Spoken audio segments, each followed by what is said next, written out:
রাজগঞ্জ ব্লকের মাঝিয়ালি গ্রাম পঞ্চায়েত এলাকায় 40 ফিট চওড়া নতুন পাকা রাস্তা তৈরির কাজে শুভ সূচনা হলো সোমবার। প্রায় 2 কোটি টাকা ব্যয়ে পথশ্রী প্রকল্পের মাধ্যমে মোটাগঞ্জ পিডব্লিউডি রোড থেকে চিয়ারিখাড়ি রায়সাহেব ঠাকুর পঞ্চানন বর্মা উপনয়ন ঘাট পর্যন্ত এই রাস্তা নির্মাণ করা হয়। দীর্ঘদিন ধরে বেহাল অবস্থায় ছিল মোটাগঞ্জ পিডব্লিউডি রোড থেকে রায়সাহেব ঠাকুর পঞ্চানন বর্মা উপনয়ন ঘাট পর্যন্ত রাস্তা। এর ফলে প্রতিদিন যাতায়াতের সমস্যার সম্মুখীন হতে হতো স্থানীয় কয়েক হাজার মানুষকে। বিশেষ করে রায়সাহেব ঠাকুর পঞ্চানন বর্মার উপনয়ন দিবস উপলক্ষে প্রতি বছর বহু মানুষের যাতায়াতের প্রধান পথ এই রাস্তা। স্থানীয় মানুষের দীর্ঘদিনের দাবি মেনে অবশেষে রাজ্য সরকারের উদ্যোগে পথশ্রী প্রকল্পের মাধ্যমে প্রায় 2 কোটি টাকা ব্যয়ে এই রাস্তা পাকা করার উদ্যোগ নেওয়া হয়েছে। সোমবার ফিতে কেটে ও নারিকেল ফাটিয়ে এই রাস্তার কাজে শুভ শিলান্যাস করেন এসসি ওবিসি জেলা সভাপতি কৃষ্ণ দাস। এদিনের অনুষ্ঠানে উপস্থিত ছিলেন বিধান রায়, অর্জুন দাস, জাকির হোসেন, উত্তরবঙ্গ কুলগুরু ও ভক্ত সমাজের সকল সদস্য সহ এলাকার বিশিষ্ট ব্যক্তিরা। কৃষ্ণ দাস জানান, দীর্ঘদিন ধরে রাস্তার বেহাল অবস্থার কারণে স্থানীয় মানুষকে চরম দুর্ভোগ পোহাতে হচ্ছিল। বিশেষ করে উপনয়ন দিবসে কয়েক হাজার মানুষের যাতায়াতে ব্যাপক সমস্যা তৈরি হতো। মানুষের সুবিধার কথা চিন্তা করেই রাজ্য সরকার এই রাস্তা পাকা করার উদ্যোগ নিয়েছে। উত্তরবঙ্গ কুলগুরু কুলশিষ্য ভক্ত সমাজের জলপাইগুড়ি জেলা সভাপতি বরুণাকান্ত অধিকারী বলেন, নতুন এই চওড়া রাস্তার কাজ সম্পূর্ণ হলে যাতায়াতের সুবিধা যেমন বাড়বে, তেমনই এলাকার সামগ্রিক যোগাযোগ ব্যবস্থারও উন্নতি হবে। সরু রাস্তা থাকায় খুব অসুবিধার সম্মুখীন হয়েছি আমরা। এবার অনেক সুবিধা হবে, এর জন্য তিনি কৃষ্ণ দাসকে ধন্যবাদ জানান।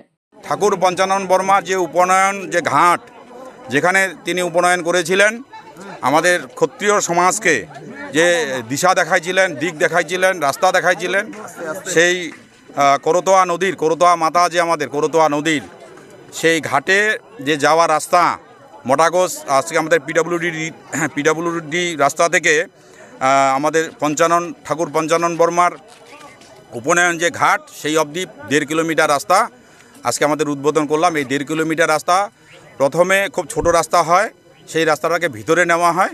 পরবর্তীতে এটা আমরা দিদির কাছে দাবি করার পরে খুব শর্ট সময়ের মধ্যে 8-9 দিনের মধ্যে এই রাস্তা স্যাংশন হয়ে যায় এবং টেন্ডার হয়ে যায়। টেন্ডার হয়ে গত 7 তারিখ এই রাস্তাটা হচ্ছে ওয়ার্ক অর্ডার দেয়।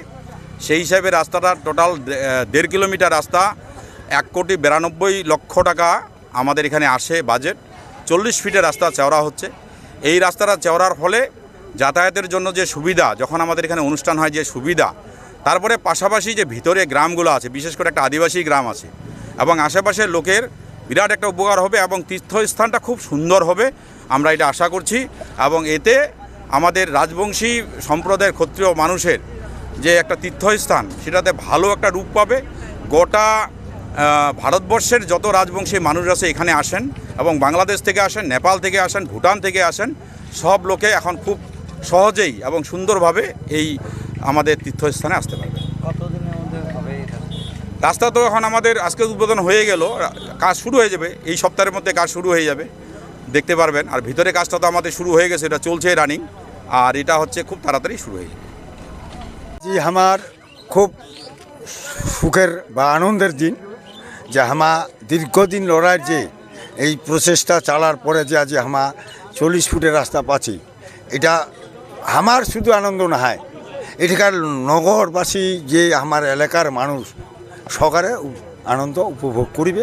এবং সাথে সাথে এতে কিছু আমার প্রপোজাল আছে, সেই প্রপোজালগুলো আমার রাজ্য সরকার মাননীয় মুখ্যমন্ত্রীর কাছে অলরেডি কিছু আমার বার্তা পৌঁছাইছি।